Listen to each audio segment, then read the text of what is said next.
My oaf doesn't cover what S in Interrogation Room 3.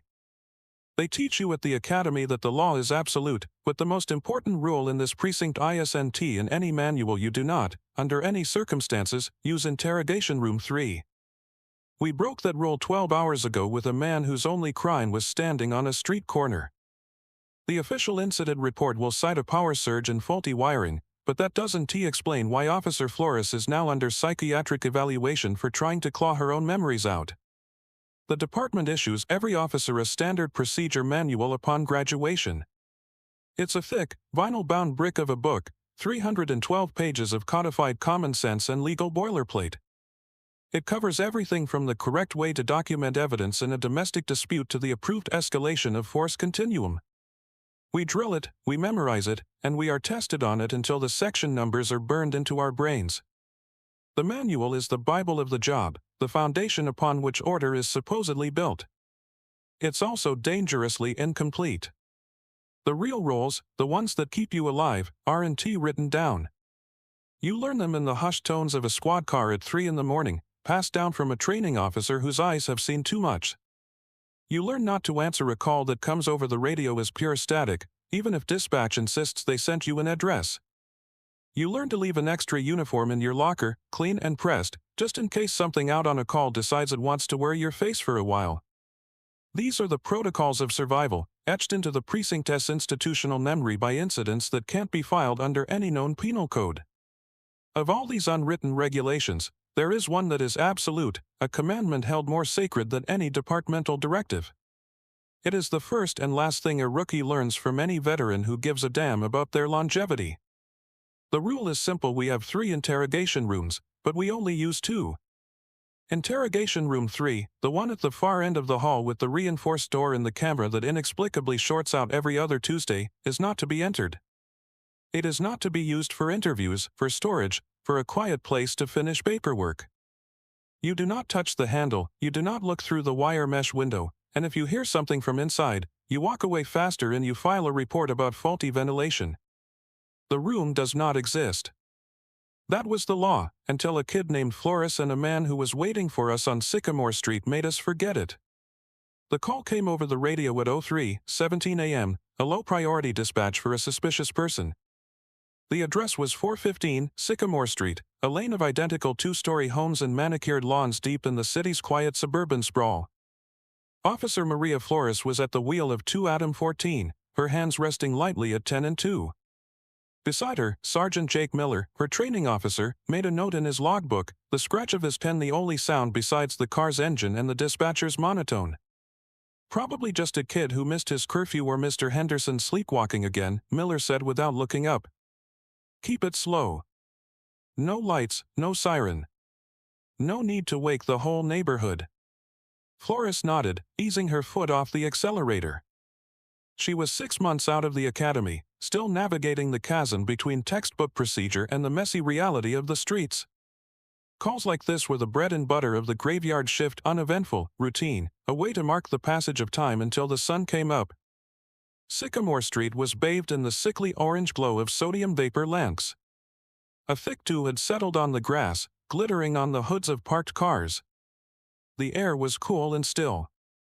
They saw him from a block away. He was standing directly under a streetlight, perfectly centered in the cone of light as if had been placed there. He wasn't pacing or agitated. He wasn't hiding in the shadows. He was simply waiting. Flores pulled the patrol car to the curb about 30 feet away and cut the engine. The sudden silence was heavy. Dispatch, 2 Adam 14, show us on scene. We have a visual on a male, standing mid-block. Miller already had his door open. Stay in the car, he commanded softly, his voice all business. He moved with a practiced economy of motion, one hand near his sidearm, his eyes locked on the figure. The man didn't react to their arrival. He didn't turn his head, didn't shift his weight. He just stood there, hands clasped loosely in front of him. Sir? This is the police. We had a call about a disturbance. Miller's voice cut through the pre-dawn quiet. The man remained silent. He was of average height and build, wearing plain, dark clothes that seemed oddly formal for the hour. As Miller closed the distance, Flores could see the man's face was placid, his expression one of serene neutrality. There was no fear, no anger, no confusion. It was the unnerving emptiness of his gaze that made Flores' training kick in. She unholstered her weapon, holding it low and out of sight, and quietly exited the vehicle to take up a flanking position. "I'm going to need to see some identification, sir," Miller said, stopping about 10 feet away. The man slowly raised his head, his eyes meeting Miller's. He then did something that defied every expectation. Without a word of protest or question, he turned around and placed his hands behind his back, interlocking his fingers at the small of his back in the classic cuffing position. He was surrendering to a crime he hadn't been accused of, complying with a command that hadn't been given. Miller froze for a half-second, exchanging a bewildered glance with Flores. The rookie felt a cold knot tighten in her stomach. This wasn't right. Resistors you could handle, runners you could chase, fighters you could subdue. But this silent, absolute compliance was alien. It felt less like submission and more like a planned step in a sequence only he understood. "All right," Miller said, his voice now tight with caution. He gestured for Flores to cover him as he approached. She kept her aim steady, her sights centered on the man's motionless form. The sergeant conducted a swift, professional pat-down. He found nothing. No wallet, no keys, no phone, no weapon. The man's pockets were empty. Flores moved in to apply the handcuffs. As her fingers brushed against his wrist, she recoiled slightly. His skin was cool to the touch, not with the chill of the night air, but with a deep, cellar-like cold that seemed to emanate from within. The cuffs clicked shut around his wrists. He made no sound, offered no resistance. They walked him back to the car. He moved with a placid grace, his steps measured and even on the asphalt. As Flores opened the rear door, he ducked inside without being told, settling onto the hard plastic seat. In the dim light of the cabin, his eyes found hers in the rearview mirror. They were calm, patient, and utterly devoid of any recognizable human emotion. He looked like a man who had finally arrived at a long-overdue appointment. The precinct's booking area smelled of stale coffee, industrial disinfectant, and the faint, sour tang of human anxiety. It was a sterile, brightly lit space of concrete floors and cinder-block walls painted a soul-crushing shade of beige. Sergeant Tanaka stood behind the high booking desk, reviewing the paperwork from a 6-person bar fight that had filled every one of their holding cells with belligerent, intoxicated patrons. He looked up as Miller and Flores escorted their silent suspect through the sallyport doors. The man's passivity continued. He sat where he was told to sit, stood when he was instructed to stand. His movements were fluid and economical, and his gaze remained distant, as if observing proceedings from a gray height. "What's the charge?" Tanaka asked, taking the initial report from Miller. "We don't have one yet," Miller admitted, his voice low. "Loitering, maybe disturbing the peace. He just gave up. Didn't have ID. Hasn't said a word." Tanaka grunted, his eyes scanning the man. "All right. Run him. Let's see who our mystery guest is." The first anomaly occurred at the fingerprinting station. The booking technician, a civilian named Art, rolled the man's fingers across the digital scanner's glass platen. The machine whirred for a moment, its internal light flickering, and then the screen connected to it displayed a simple, baffling error message: data acquisition failed. "Ink must be dry," Art muttered, cleaning the platen and trying again. He rolled the man's right thumb with meticulous care. The scanner whirred, clicked, and returned the same message. "What the hell?" Art looked at the man's hands. The prints were there, clear and defined. He tried a third time, then a fourth. The machine simply refused to read them. It wasn't registering a lack of a match in the AFAS database, it was registering a lack of data altogether, as if the man had no fingerprints to scan. Slightly unnerved, Tanaka directed them to the mugshot station. "Let's get a face for the bolo, then." The man stood against the height chart on the wall, his placid expression unchanged by the harsh flash of the camera. On the monitor, his image appeared for a fraction of a second before it fractured. A cascade of green and purple pixels erupted from the center of his face, spreading outward until the entire photograph was an unreadable block of digital static. The software froze. "Restart the system," Tanaka ordered, a hard edge to his voice. They did. They took the picture again. The result was identical, a momentary, clear image swallowed by a wave of corruption that crashed the program. The precinct's technology, the very tools of modern identification, were rejecting this man's existence. Tanaka stared at the garbled screen, then at the silent individual who caused the chaos without moving a muscle. The low hum of the station's electronics seemed to waver, to thin out in his presence. The problem remained where to put him? Tanaka glanced at the holding cell status board. Every light was red. Occupied. He couldn't be left in the open booking area, and he couldn't be released. His gaze drifted down the long, quiet hallway to the interrogation wing. Room 1 was being prepped for the bar fight interviews. Room 2 was empty.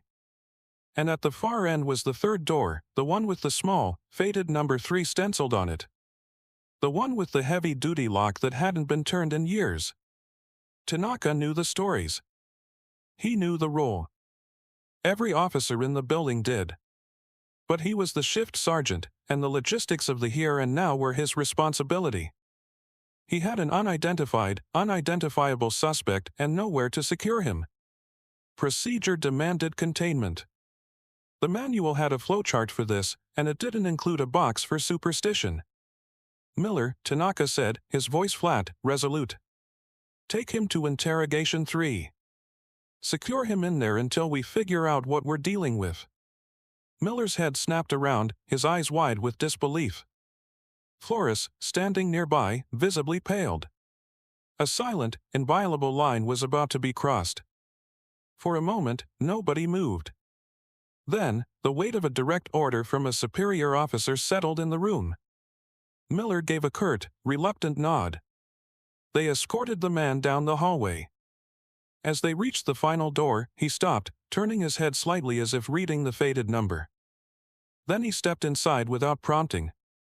Miller hesitated for a single, charged second before pulling the heavy door shut.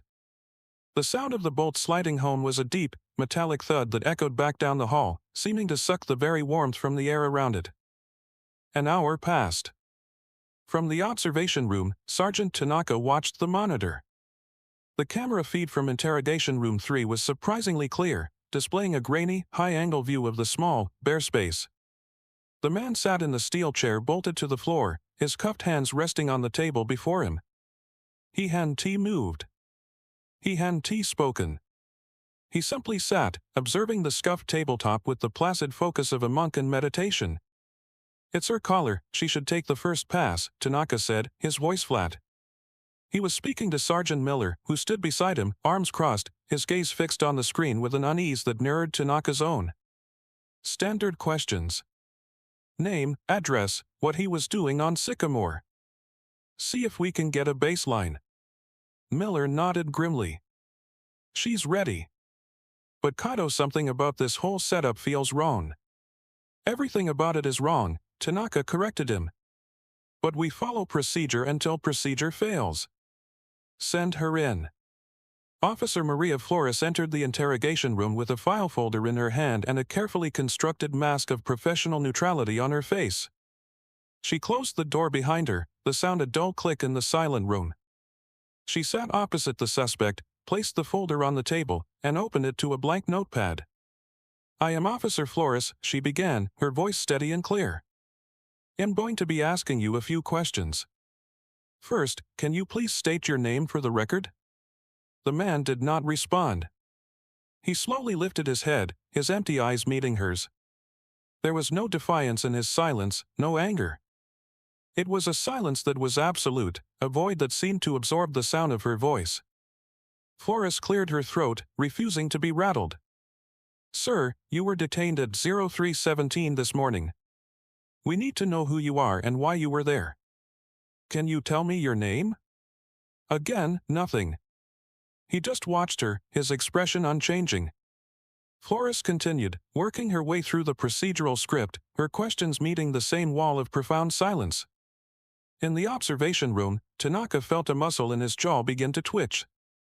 This wasn't an interrogation, it was a conversation with a statue. Then, the suspect spoke. His voice was soft, unnervingly calm, and it was not in response to any of her questions. "The canary was yellow," he said, his tone conversational, almost gentle. "A bright, lemon yellow. Your father brought it home for your 8th birthday." Flores froze, her pen hovering over the notepad. Every ounce of color drained from her face. In the observation room, the audio feed crackled, then hissed into static. Tanaka slammed his hand against the speaker grill. "What the hell? Get it back." They could only watch on the silent monitor as the scene unfolded. They saw Flores' mask of professionalism shatter into a million pieces. Her mouth opened slightly, a silent gasp. Her eyes, wide with a dawning, abject terror, were locked on the man. "You told them it flew away," the man's voice continued, unheard by the observers. "You said you forgot to latch the cage door. It was easier than telling them the truth." He leaned forward just an inch, his voice dropping to a near whisper. "You just wanted to hold it. To feel its heartbeat against your palm. But you squeezed too hard. You felt the little bones snap. You buried it under the loose flagstone behind the garage, wrapped in a paper towel. You still dream about it sometimes, don't you? The warmth leaving its body." Flores let out a choked, ragged sob. The sound was inaudible behind the glass, but the visceral agony of it was plain to see. This was not a memory she had shared. It was a secret she had carried like a shard of glass in her soul for 2 decades, a private, childish guilt that had never faded. She pushed her chair back violently, the legs scraping against the concrete floor. Her breathing became frantic, her hands flying to her head as if to physically stop the words from entering. She began to shake uncontrollably. "Get her out of there. Now!" Tanaka roared. Miller was already moving, bursting through the observation room door. He threw open the interrogation room door just as Flores let out a raw, guttural scream. She was on her feet, stumbling backward, her eyes wild with a terror that was not directed at the man, but inward, at a part of herself that had just been dragged, screaming, into the light. Miller grabbed her by the arms and half-dragged, half-carried her from the room. She was fighting him, but not to get away. She was fighting something only she could see. Tanaka stood frozen in the observation room doorway, watching his officer's complete psychological collapse. His gaze then shifted back to the monitor. The man was exactly as he had been before. He was sitting calmly in his chair, his hands cupped on the table, watching the empty space where Officer Flores had been, his face a perfect mask of serene indifference. The chaos that erupted in the interrogation wing sent ripples through the entire precinct. Paramedics arrived, their calm professionalism a stark contrast to the raw panic radiating from Officer Flores, who was now sedated and being wheeled on a gurney toward the ambulance bay. Whispers spread like wildfire among the graveyard shift officers, morphing from confusion to outright fear. Sergeant Miller stood by the exit, his face a grim mask, his report to Sergeant Tanaka clipped and full of holes he couldn't explain. It was into the swirling disorder that Captain Eva Rostova walked, a solid, immovable object cutting through the current of panic. She was a woman carved from granite and discipline, her silver-streaked hair pulled back in a severe bun, her uniform immaculate even at 4 in the morning. She didn't raise her voice, she didn't have to. Her presence alone commanded silence. She surveyed the scene, the departing ambulance, the cluster of wide-eyed officers, Tanaka's strained expression, and her gaze was like a physical weight. "Sergeant Tanaka. My office. Now," she said. Her voice was low and carried no hint of surprise. There was a chilling, almost weary resignation in her tone that was far more unsettling than anger would have been. She turned and walked away, expecting to be followed. As Tanaka fell into step behind her, she issued a series of quiet, precise orders over her shoulder. "Have dispatch log of full communications blackout for this wing, effective immediately. Seal the hallway. Post a guard. Nobody goes in or out without my direct authorization. Tell the medics it was a severe PTSD episode. That's the only story anyone tells." They entered her office, a Spartan space decorated with little more than departmental commendations and a single, healthy-looking fern. She closed the door, shutting out the noise of the precinct. She didn't tease it, but moved directly to a large, black safe set into the wall behind her desk. "Report," she commanded as she spun the combination dial. Tanaka stood at attention. "Ma'am, at 0317, Miller and Flores responded to a suspicious person call. They detained one male, unidentified. During booking, all attempts at digital identification failed. Fingerprint scanner and mugshot camera systems malfunctioned. With holding cells full, I authorized the use of Interrogation Room 3 for temporary containment." The tumblers in the safe clicked. Rostova didn't react to his admission, the one he expected would earn him a severe reprimand.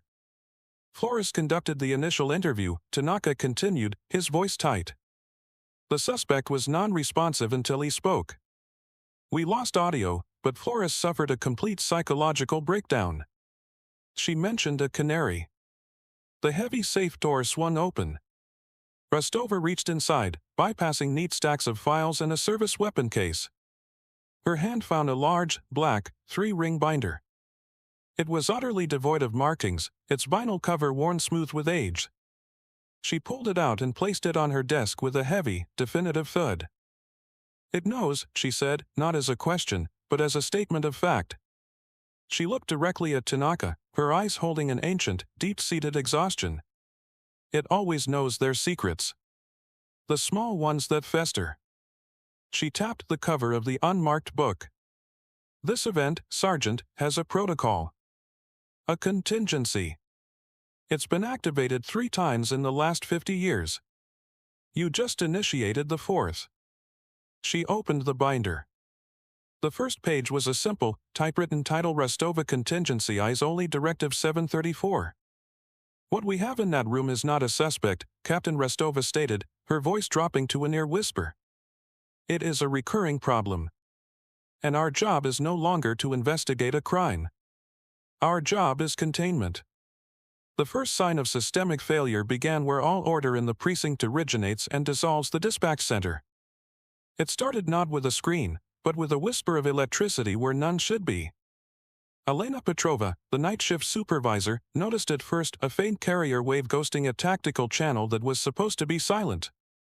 She noted it in the log as intermittent signal bleed, a common enough annoyance in a building full of aging electronics. She instructed the tech on duty to run a diagnostic in the morning and thought nothing more of it. An hour later, the whisper found a voice. A junior dispatcher spun around in his chair, pulling one side of his headset away from his ear. "Did anyone else just hear that on Channel 4? He asked the quiet room. Sounded like someone calling for a 1029. A check on a wanted person. Routine. No traffic on 4, Petrova said without looking up from her console.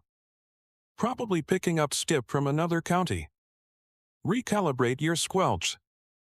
The true breach occurred miles away, in the sterile quiet of a patrol car parked outside a darkened warehouse district.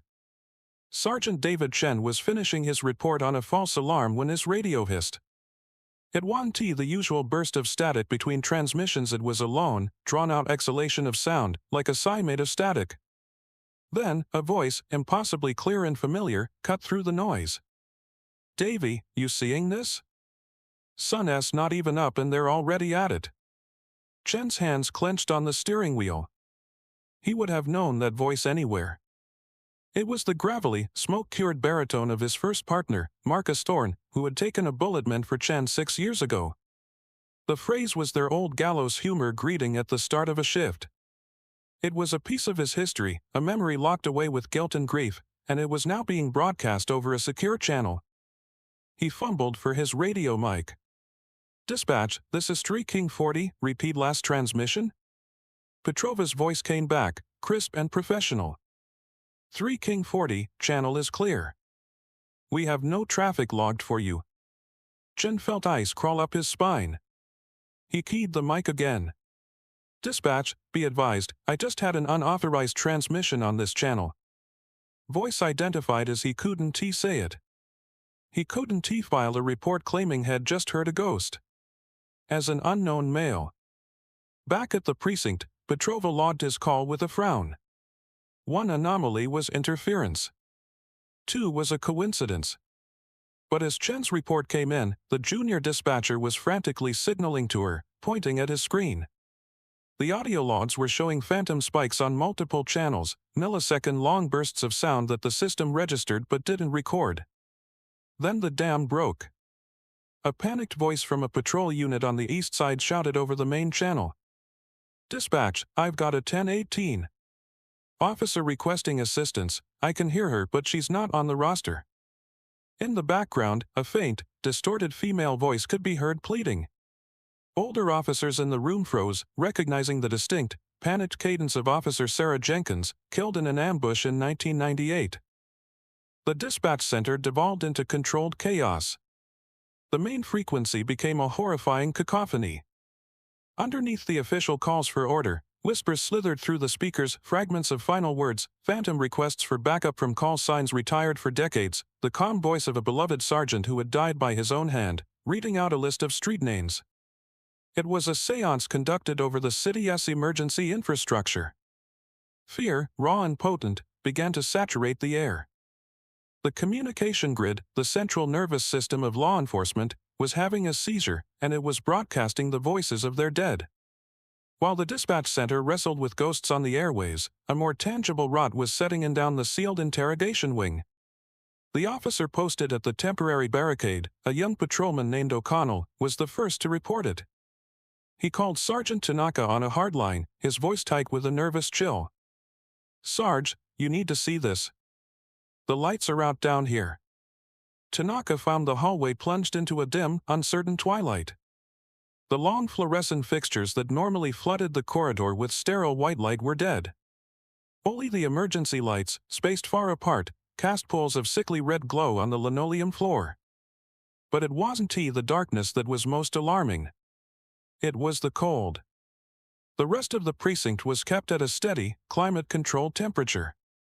Yet, as Tanaka walked down the sealed hall, the air grew noticeably colder. By the time he reached O'Connell's post, he could see his own breath misting in front of his face. The chill was profound, a damp, penetrating cold that felt unnatural, like stepping into a walk-in freezer. It was centered in a palpable zone that began about 20 feet from the door to room 3. "Maintenance has been called," O'Connell said, his arms wrapped around his chest for warmth. "They say the breaker for this section just tripped. Won't reset. But that doesn't explain this." He gestured into the frigid air. Tanaka approached the door to room 3, stepping into the heart of the cold.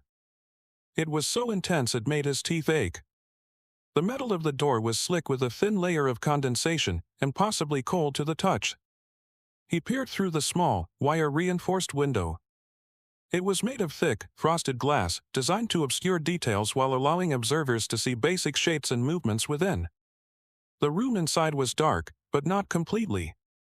A faint, internal luminescence seemed to pulse from the center of the room, a soft, gray light with no discernible source.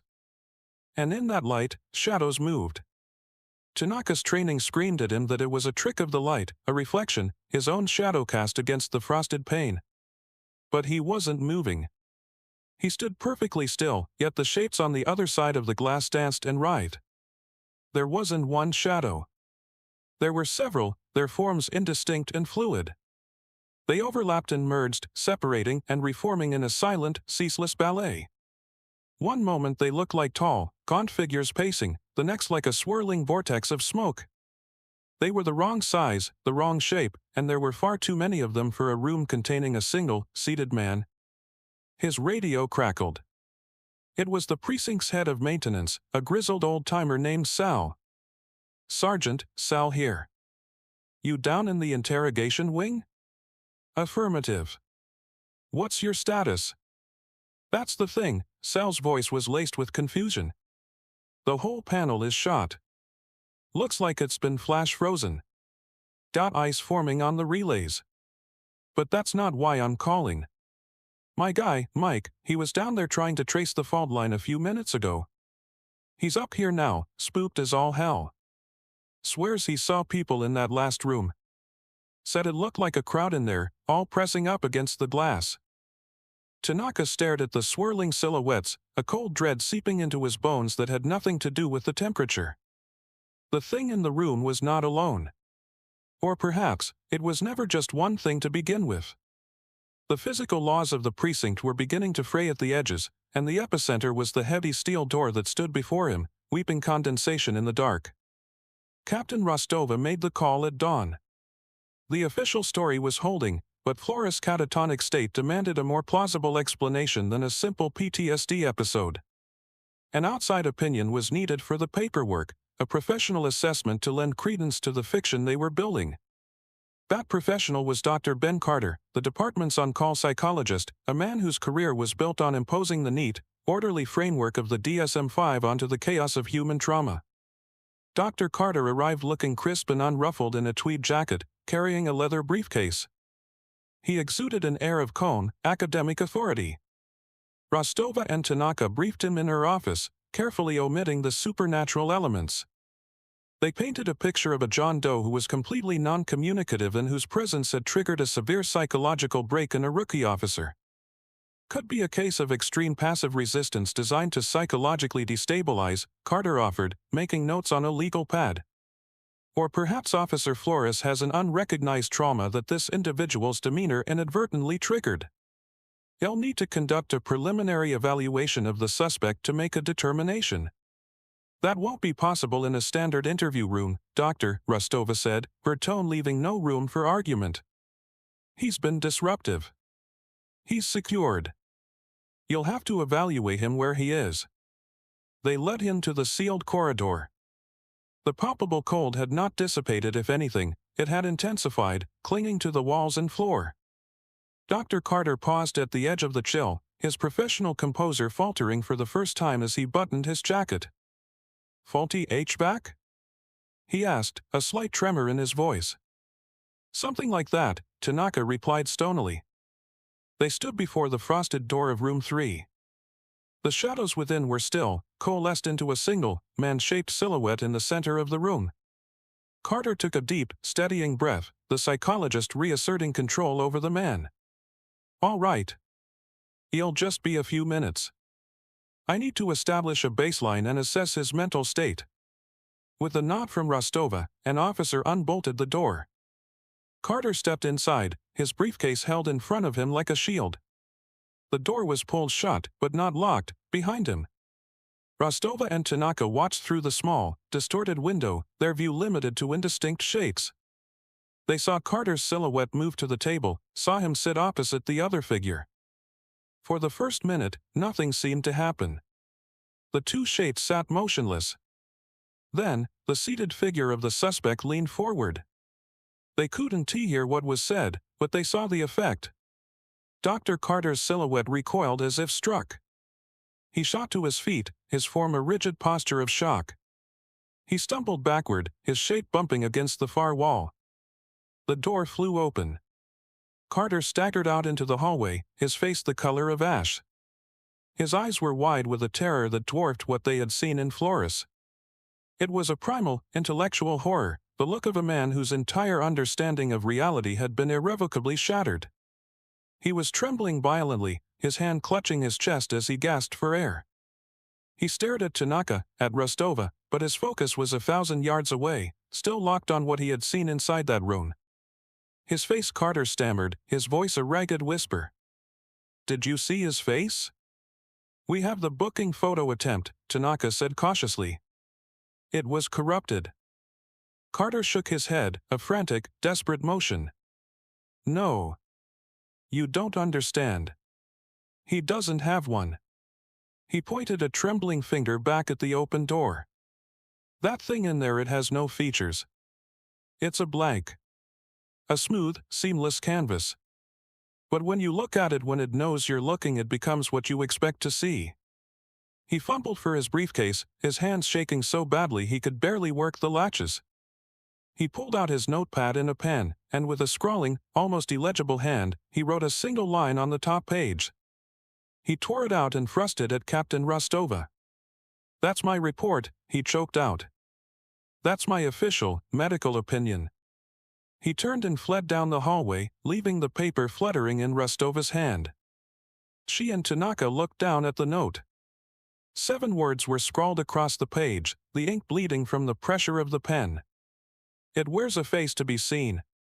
Sergeant David Chen was a man forged in the crucible of the streets, a 20-year veteran whose cynicism was a form of body armor. Had heard the rumors swirling about the John Doe in Room 3, the radio ghosts, Flores breakdown, Carter's panicked flight. He dismissed it all as mass hysteria, the kind of spook story that graveyard shifts invent to keep themselves awake. When he heard Captain Rostova was looking for a volunteer for a second interview attempt, he saw an opportunity. "Let me handle it, Captain," he said, standing in her office. "With all due respect, you send a rookie and a shrink in there. You need a cop. Someone who knows how to break a silent subject." Rostova studied him, her expression unreadable. "This is not a standard interrogation, Sergeant." "There's no such thing," Chen countered with a humorless smile. "They're all just puzzles. You just have to find the right key. Fear, ego, pain. One of them always works." He entered the observation room, waving off Tanaka's offer of a briefing. "I don't need the lore. Just the facts." "He's cuffed to the table?" Tanaka nodded. "Good." The audio feed to the interview room had been restored, though it was still laced with a low, persistent hum. Chen strode into the room with an air of absolute authority. He didn't sit. He paced, circling the table, his heavy boots echoing on the concrete.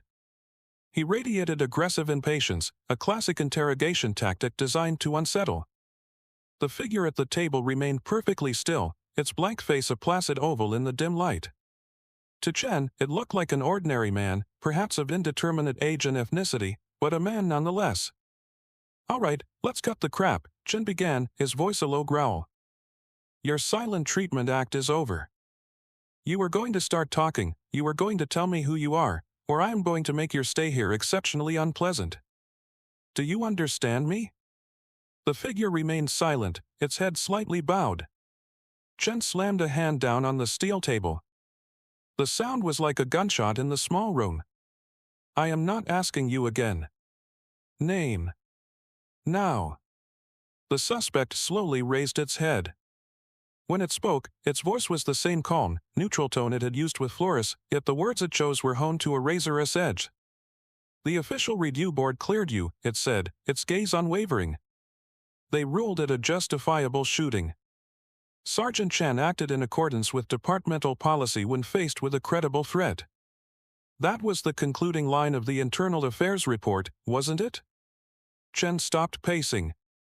The blood drained from his face, replaced by a dark, simmering rage. He knew exactly what it was talking about. A botched drug raid 5 years ago. A kid, no older than 16, coming out of a closet with something shiny in his hand. Chen had fired twice, center mass.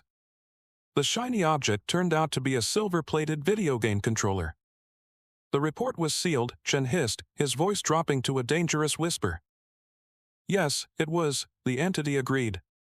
"But the report didn't mention everything.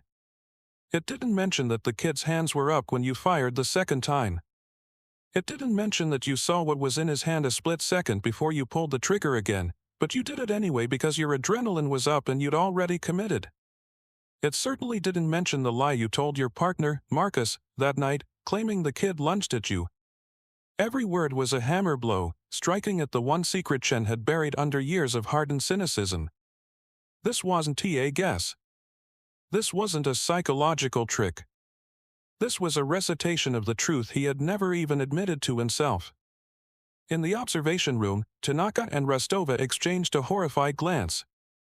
They could only hear the suspect's calm, damning monologue.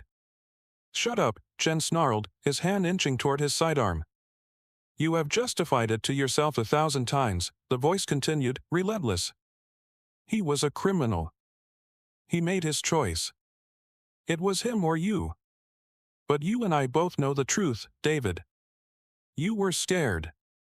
And you shot a child because of it. That was the breaking point." With a roar of pure, unadulterated rage, Chen drew his weapon. The sleek, black semi-automatic looked like a toy in his trembling hand. He leveled it at the placid face across the table. "I said, shut up." "Chen, no." Tanaka yelled, already bursting through the door with two other officers. They swarmed the veteran sergeant, who fought with the ferocity of a cornered animal. It took all three of them to wrestle the firearm from his grasp and pin him against the wall. Chen was screaming, not at the officers holding him, but at the silent figure at the table. "You don't know me. You don't know anything." Throughout the entire violent struggle, the entity in the chair did not move. It watched Chen's subjugation with the same serene, detached curiosity with which it had observed everything else. Its blank face, which to Chen had looked like an ordinary man moments before, now seemed to him to be a perfect, mocking mirror of his own guilt. The aftermath of Sergeant Chen's implosion was a stark, ringing silence. He was escorted to the infirmary, not in handcuffs, but held firmly by two officers who looked as shell-shocked as he did. The pistol lay on the evidence table where Tanaka had placed it, a cold piece of metal that seemed to absorb all the light in the room. Two officers down. Two veterans, a rookie and a hard charger, both mentally shattered in the space of a few hours. The cost of breaking the precinct's oldest rule was escalating exponentially. Captain Rostova stood in the doorway of the observation room, her face an unreadable mask of iron control. She watched Tanaka place the heavy bolt back across the door to room 3 before she turned to him. "This ends now," she said, her voice a blade of ice. She keyed the microphone for the precinct-wide public address system. Her announcement was delivered with the same calm authority she would use to announce a shift change. "Attention all personnel. This is Captain Rostova. By my authority, this facility is now under a full operational lockdown, Directive 734. All external doors will be sealed. All civilian personnel will be escorted to the main briefing room. No one enters or leaves the building without my direct voice command. All patrol units are to maintain their current positions and await instructions on a secure channel. Acknowledge." A chorus of acknowledgements crackled back from radios and desk phones. Throughout the building, the dull thud of magnetic locks engaging and the heavy groan of steel shutters descending over the glass entrances echoed through the halls. The precinct was transforming from a public building into a fortress. Or a cage. Rostova led Tanaka back to her office.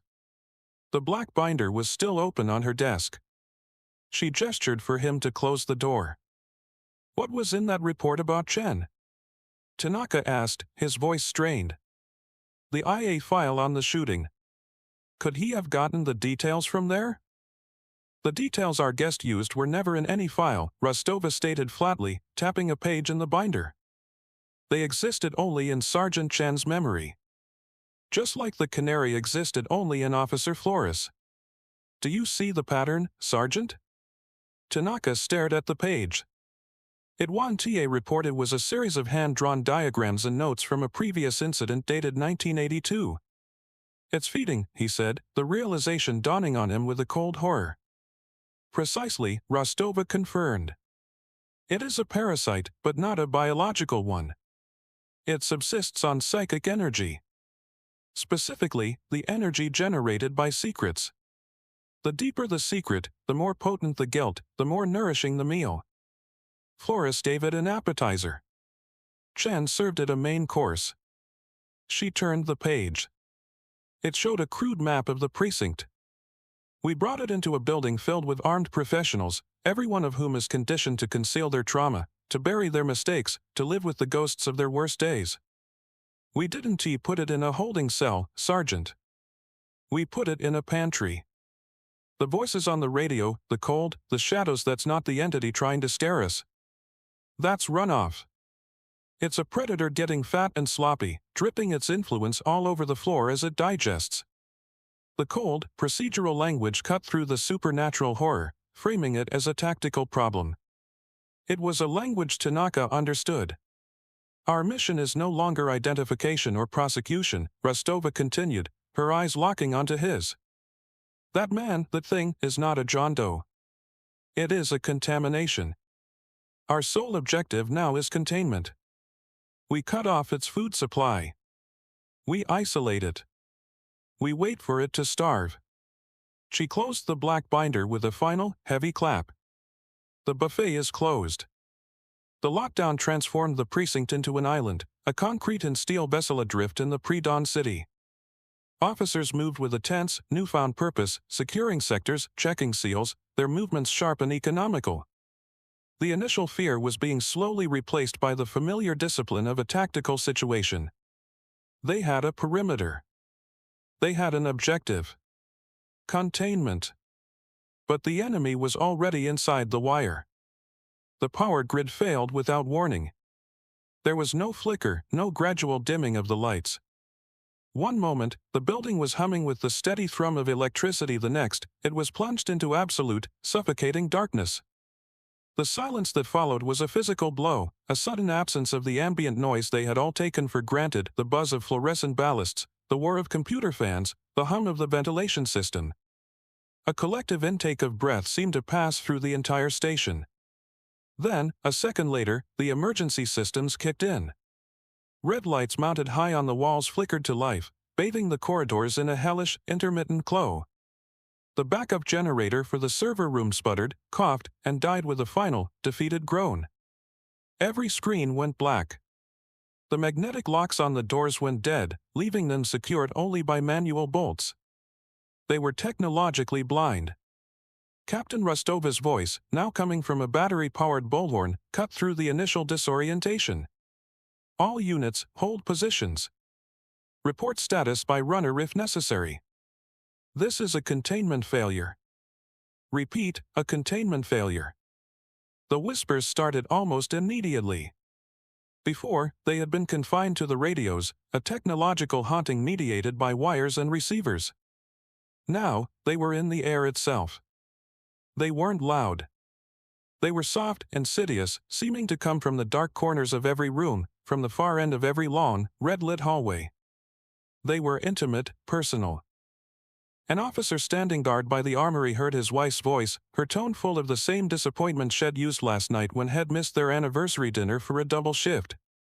A records clerk huddled in the briefing room heard his deceased father chiding him for not being there at the end. The whispers were tailored, weaponized memories, preying on the small, private guilts that every person carried. Paranoia began to bloom in the dark like a toxic mold. Officers started looking at each other with suspicion, their hands straying toward their sidearms. Was that his partner who just coughed in the darkness, or something else? Who was that standing in the shadows at the end of the hall? The bonds of trust, the very bedrock of a police unit, were beginning to fracture under the strain. Sergeant Tanaka, moving through the main bullpen with a heavy-duty flashlight, heard it too. A child's voice, crying softly in the dark, calling a name he hadn't heard in years. He gritted his teeth, the beam of his light cutting a frantic path through the empty desks. He knew it wasn't real. He knew what it was doing. But knowing didn't stop the cold fist of grief from clenching in his gut.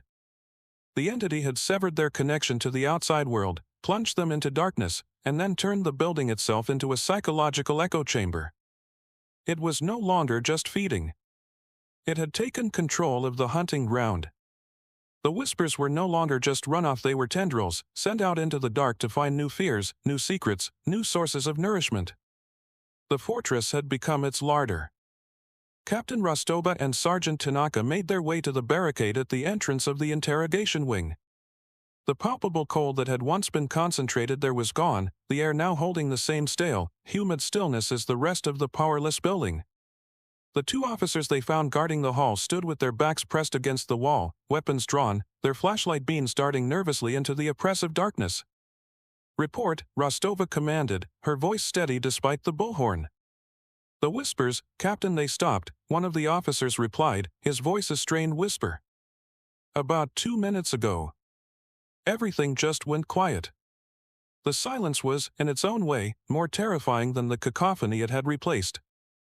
The oppressive quiet of a predator that has stopped growling and started stalking. Tanaka swept his own light down the long, red-lit corridor. The heavy steel door to room 3 was at the far end, a darker rectangle in the gloom. Everything appeared secure. Then, a low, electric buzzing sound emanated from the end of the hall. It was the death rattle of a failing electromagnet. The heavy mag lock on room 3, its primary power cut, was now running on a dying battery backup. The buzz grew louder, more insistent, and was punctuated by a sharp crackle of failing electronics. A shower of blue sparks erupted from the lock mechanism. With a final, definitive clank, the lock disengaged. For a long moment, nothing happened. The four officers stood frozen, their breath held tight in their chests, flashlight beams converging on the single point of failure. The door remained closed. Then, with a slow, deliberate groan of protesting hinges, the door to Interrogation Room 3 began to swing inward. It moved without any visible force, opening into the absolute blackness of the room beyond. It drifted open until it was wide enough for a person to walk through, and there it stopped, a gaping maw in the fabric of the building. "All lights on that door," Tanaka ordered, his voice tight. Four powerful flashlight beams cut through the gloom, focusing on the open doorway.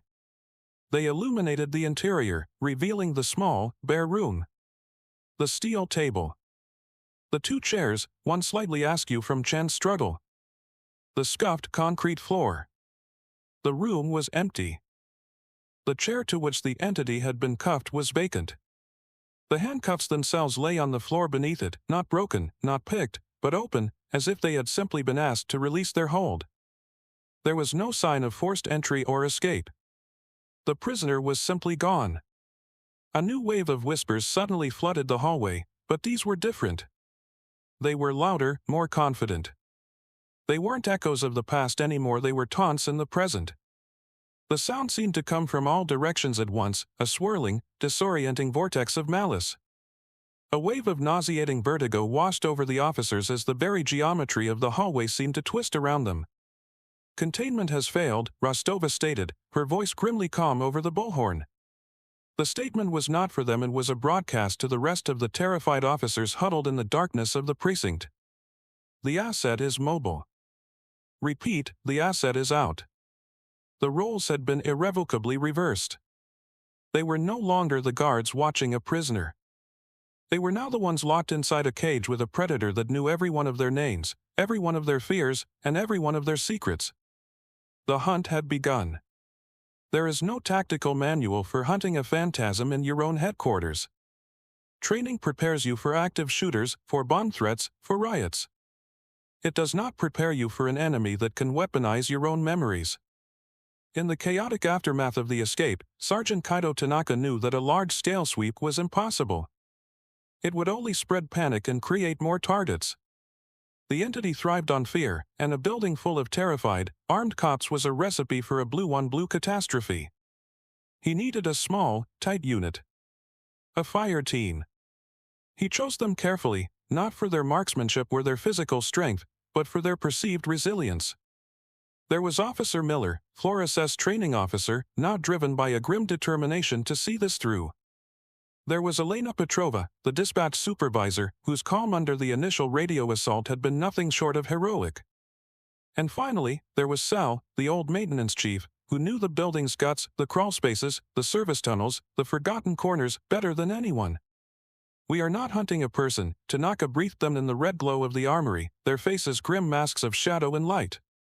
"We are hunting a signal. It moves through the dark, it uses the building against us, and it knows what's in our heads. Do not trust what you see. Do not trust what you hear. Trust the person next to you. That's all we have."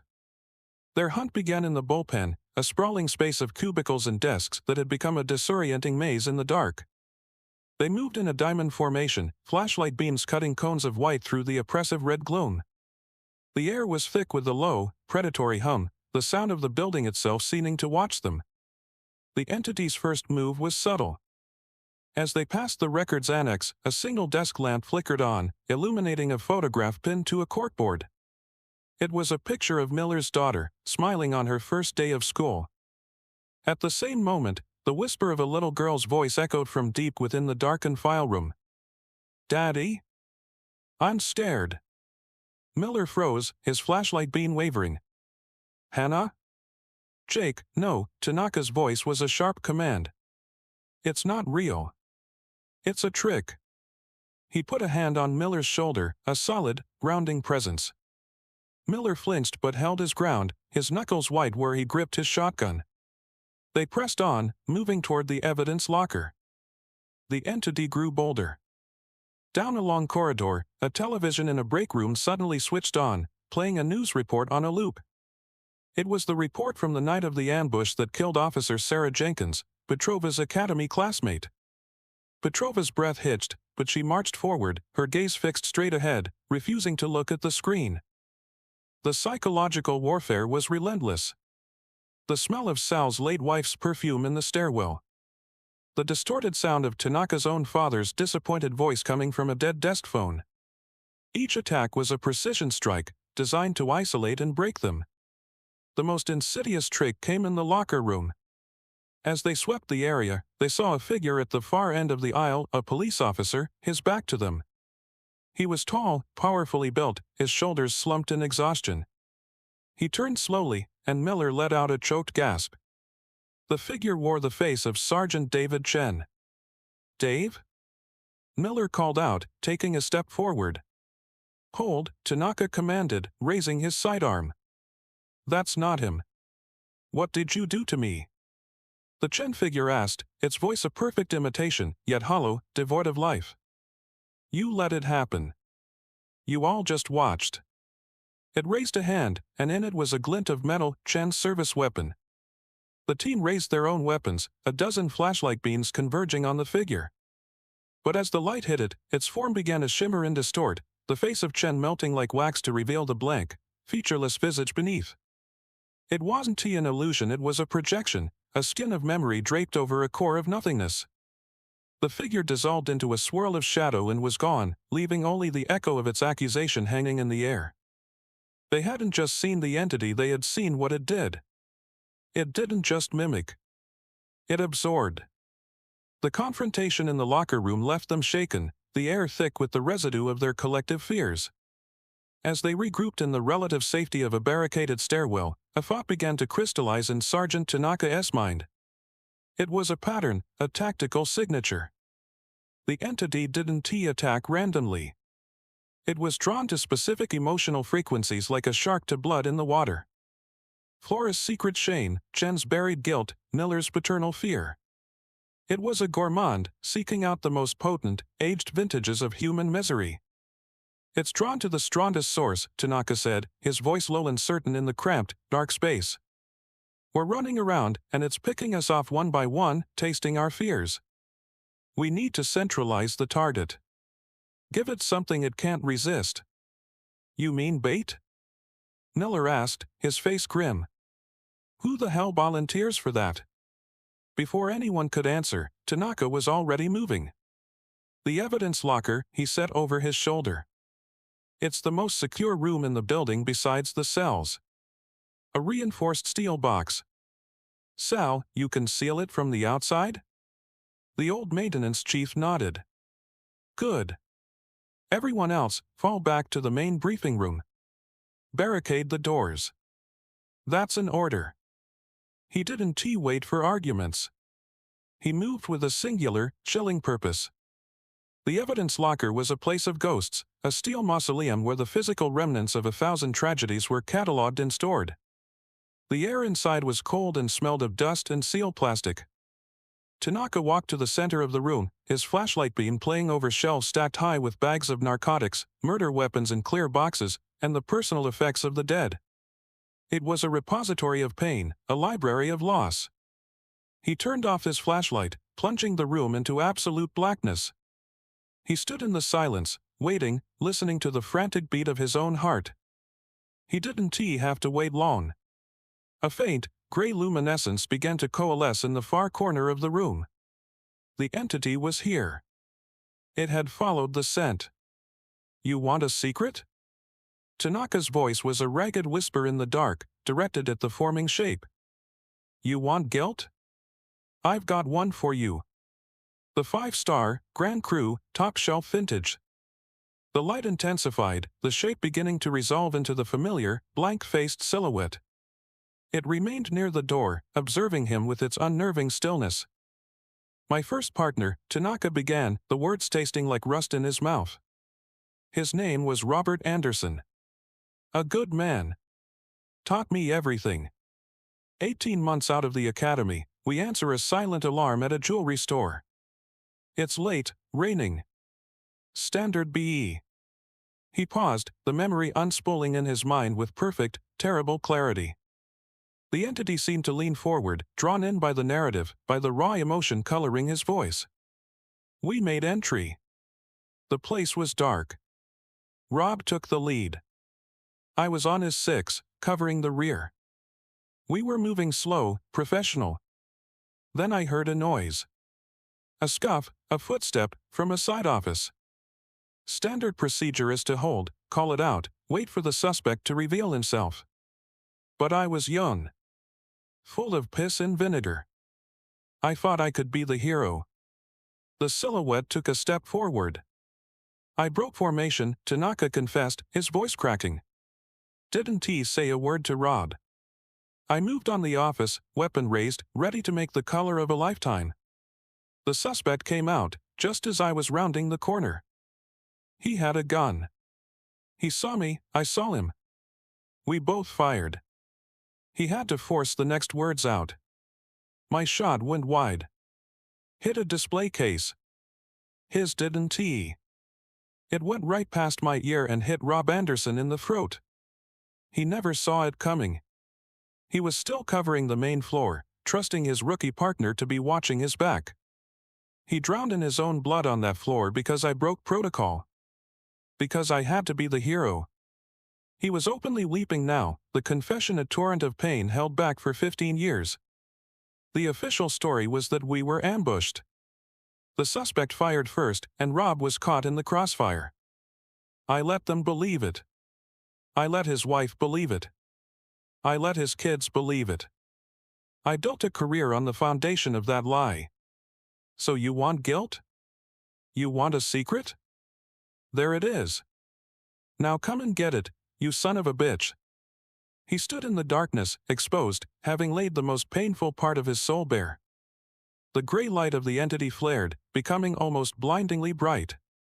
It surged forward, not as a man, but as a wave of pure, silent energy, rushing to claim the feast he had just offered. The wave of gray light washed over Sergeant Tanaka, a silent, psychic tsunami. He braced himself for the end, for the feeling of his mind being torn apart like Flores and Chen. He expected a surge of power, a triumphant consumption of his 15-year-old sin. Instead, he felt nothing. The entity passed through him, a cold, insubstantial mist, and the blinding light did not consume him. It recoiled. A sound echoed in the blackness of the evidence locker. It was not a whisper or a voice, but a high-pitched, keening shriek of what sounded like pure agony. The brilliant light that had filled the room contracted violently, collapsing back into the humanoid shape in the center of the room. But the shape was no longer stable. It flickered like a faulty holographic projection. Its form distorted, stretching and compressing with spastic, uncontrolled movements. The blank face, once a mask of serene neutrality, now seemed to writhe as if in pain. It was like watching a film burn in a projector, the image warping and bubbling before it dissolved. Tanaka, his eyes adjusting to the strobing light, realized his gambit had produced an entirely unexpected result. He had offered it the richest, most potent meal he possessed. He had laid his soul bare, expecting to be devoured. But in the act of confession, and dragging the secret out of the darkness of his own mind and into the open, he had fundamentally changed its nature. The guilt was no longer a secret. It was a truth, spoken aloud. And the truth was poison to the parasite. Its power, its very substance, was derived from the festering energy of things kept hidden. A secret was a closed circuit of psychic pressure. His confession had broken that circuit. He had offered it a feast, but by the very act of offering, had turned it to ash in its mouth. The entity flailed, its form becoming increasingly erratic. One moment it was the tall, gaunt figure they had first seen, the next it was a vortex of screaming, shadowy faces, Flores, Chen, and a dozen others he didn't recognize, all prisoners within the hole. Its limbs elongated into impossible, whip-like tendrils that lashed out and cracked against the steel shelving, sending evidence boxes tumbling to the floor. Tanaka scrambled backward, pressing himself against the far wall. The entity was not attacking him. It was convulsing, a poison creature in its death throes. Its keening shriek intensified, a sound that scraped at the edges of human hearing. It seemed to be trying to flee, to retreat from the truth he had unleashed, but it was trapped in the room with the very thing that was unmaking it. The light it emitted began to dim, the strobing effect slowing.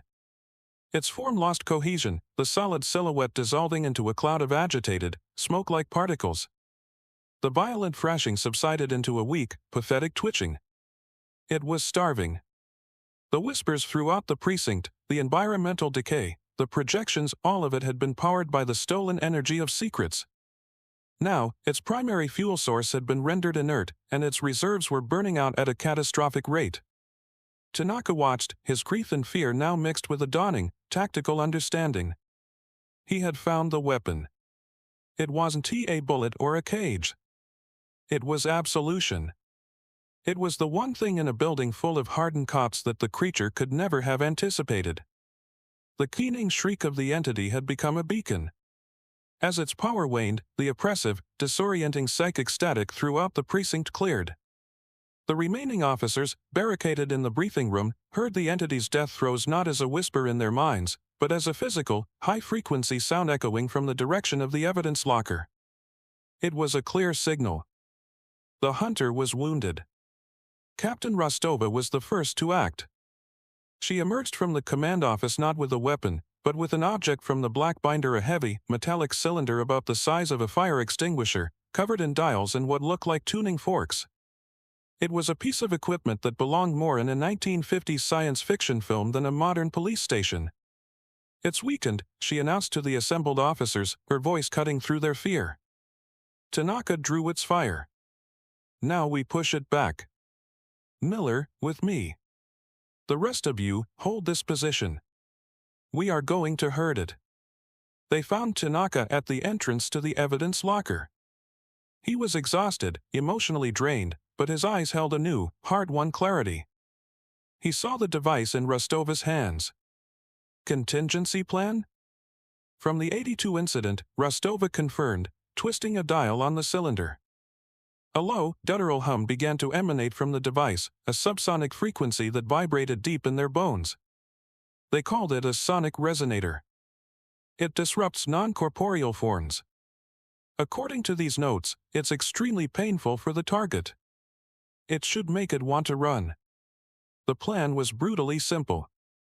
They were going to drive the wounded entity through the darkened halls of the precinct like a wild animal, forcing it back toward the one place it now associated with safety and power, its original container. Rostova took the lead, the resonator humming in her hands. Tanaka and Miller flanked her, their shotguns held at the low ready. They entered the evidence locker. The entity was a pathetic sight, a roiling cloud of dark smoke clinging to the ceiling in the far corner, its form barely coherent. As the subsonic pulse from the resonator washed over it, the cloud convulsed, and the keening shriek returned, this time laced with raw panic. It fled. The cloud shot out of the evidence locker and down the main corridor, a streak of shadow in the red emergency lighting. What followed was a slow, terrifying cattle drive through a building that had become an alien landscape. They pushed the entity from intersection to intersection, Rostova using the resonator to head it off whenever it tried to break through a side room or a ventilation shaft. The creature was desperate. It threw weak, pathetic illusions at them, flickering images of fallen comrades, the sound of crying children, the sudden, jarring scent of blood, but the phantasms had no power, no conviction. They were the last, desperate fireworks of a dying power source. The entity's only instinct was to find a place to hide, to recover, to feed.